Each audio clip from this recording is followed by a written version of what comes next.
सबसे पहले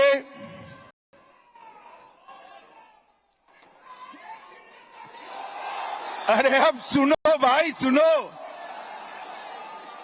जिंदाबाद जरूर करना है। 26 में हमारे मुख्यमंत्री की शपथ के बाद करना है। भाइयों बहनों, सबसे पहले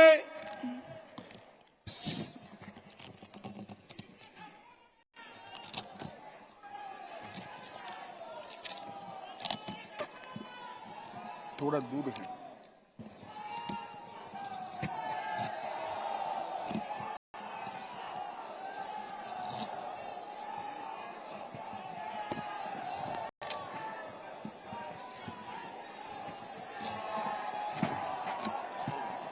मंत्री अमित शाह को आप सुन रहे थे। विजय संकल्प कार्यकर्ता सम्मेलन है, जिसमें आप देखिए बड़ी तादाद में बीजेपी कार्यकर्ता मौजूद हैं। सबसे पहले मैं श्री कालीघाट मंदिर, श्री श्री 108 करुणामयी काली माता मंदिर और दक्षिणेश्वर काली मंदिर को प्रणाम कर कर मेरी बात की शुरुआत करना चाहता हूं।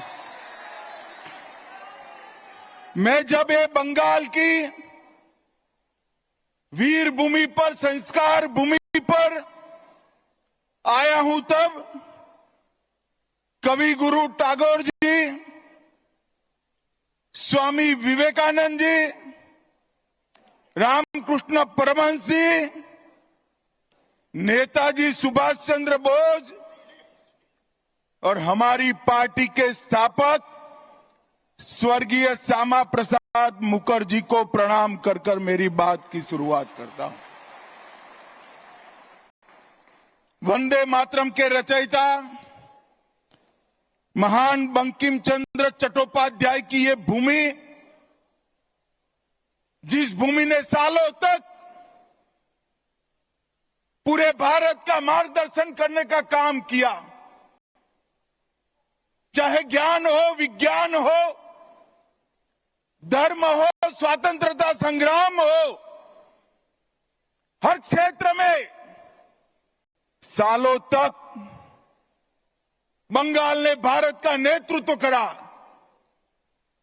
और वही बंगाल में कई सालों तक कम्युनिस्टों का शासन रहा और उसके बाद मां माटी मानुष का नारा देकर ममता दीदी आई और उन्होंने ये महान बंग भूमि को आज घुसपैठ, भ्रष्टाचार, स्त्रियों पर अत्याचार, अपराध, बम धमाके और हिंदुओं के साथ दुराचार का केंद्र बनाकर रख दिया है। दुराचार का केंद्र बना। भाइयों बहनों, यही बंगाल में चुनावी हिंसा सेशन के बाद, जब टीआर सेशन सीईसी बने, उसके बाद पूरे देश में चुनावी हिंसा बंद हो गई। मगर ये बंगाल है जिसमें चुनाव के वक्त और दीदी को विजय मिलने के बाद सैकड़ों भारतीय जनता पार्टी के कार्यकर्ताओं को मौत के घाट उतार दिया जाता है। दीदी, कब तक बचाओगी उनको? मेरी बात सुन लो, आपका समय अब समाप्त हो गया है। 26 में भारतीय जनता पार्टी की सरकार बनने वाली, और मैं सारे हजारों की संख्या में बैठे हुए मेरे मंडल के पदाधिकारियों को ये वादा करना चाहता हूं कि यहां तृणमूल की सरकार जाते ही हमारे कार्यकर्ताओं के हत्या के अपराधियों को जमीन में गाड़ा है तो भी बाहर निकालकर सजा करने का काम करें। लोकतंत्र के अंदर हिंसा कभी शोभा नहीं देती है। दीदी हिम्मत हो तो हिंसा के बगैर, रैगिंग के बगैर चुनाव कराकर देखो, आपकी खुद की जमानत ये बंगाल की जनता जब्त कर लेगी। और भाइयों बहनों, वोट बैंक की तुष्टीकरण ने वोट बैंक के लिए पतन की सीमा ये ममता बनर्जी ने पार कर दी। अभी कुछ दिन पहले पहलगांव में पाक प्रेरित आतंकवादियों ने हमारे निर्दोष नागरिकों को, यात्रिकों को धर्म पूछ कर परिवार के सामने मार दिया। मुझे बताओ बंगाल वालों, वो पाक प्रेरित आतंकवादियों को सजा देनी चाहिए या नहीं देनी चाहिए? अरे जोर से बोलो, देनी चाहिए या नहीं देनी चाहिए? मोदी जी ने ऑपरेशन सिंदूर किया, ठीक किया या नहीं किया? भाइयों बहनों, हमने सर्जिकल स्ट्राइक करी, एयर स्ट्राइक करी और अब ऑपरेशन सिंदूर कर 100 किलोमीटर अंदर जाकर उनके हेडक्वार्टर को ध्वस्त कर दिया। सैकड़ों आतंकवादी मौत के घाट उतार दिए गए और दीदी के पेट में दर्द होता है। दीदी, इतना दर्द बंगाल का यात्री जब वहां मारे गए तब किया होता तो ठीक था।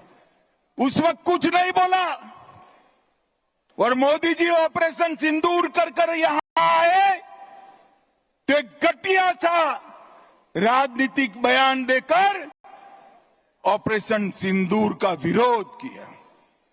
मैं आज ममता दीदी को कहने आया हूं, आपने ऑपरेशन सिंदूर का विरोध नहीं किया।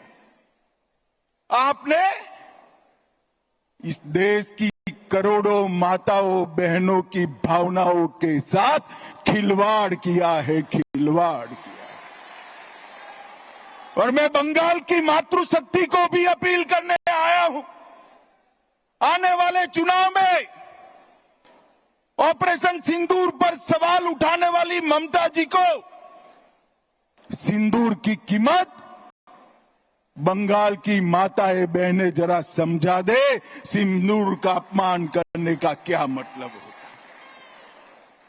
भाइयों बहनों, 1990 से ये देश आतंकवाद झेलता है। 40,000 से ज्यादा लोग आतंकवाद की भेंट चढ़ गए। ये कांग्रेस की सरकारें, यूपीए की सरकारें, इंडिया अलायंस की सरकारें, जिसमें ममता बनर्जी भी मंत्री थी, कुछ नहीं करती थी। नरेंद्र मोदी सरकार आने के बाद गोली का जवाब गोले से देने की शुरुआत नरेंद्र मोदी ने। और ममता जी, आप जितना पक्ष लेना है उतना पाक प्रेरित आतंकवादियों का पक्ष ले लो। मैं बताकर जाता हूं, ये नरेंद्र मोदी सरकार है, ये भारतीय जनता पार्टी की सरकार है। ऑपरेशन सिंदूर समाप्त नहीं हुआ है। अब कोई भी हिमाकत करेगा तो उसको उतनी ही मजबूती के साथ जवाब देने का काम नरेंद्र मोदी जी करेंगे।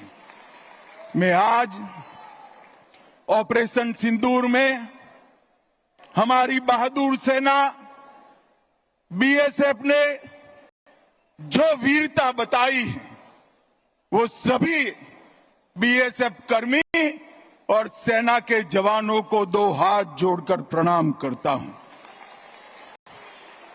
भाइयों बहनों, मोदी जी के नेतृत्व में बंगाल के विकास के लिए मोदी जी ने ढेर सारा काम किया है, परंतु विकास के साथ साथ बंगाल की संस्कृति को भी मोदी जी नहीं भूले। सालों से बंगाल वासियों की मांग थी कि हम बंगाल को क्लासिकल लैंग्वेज का स्टेटस दें।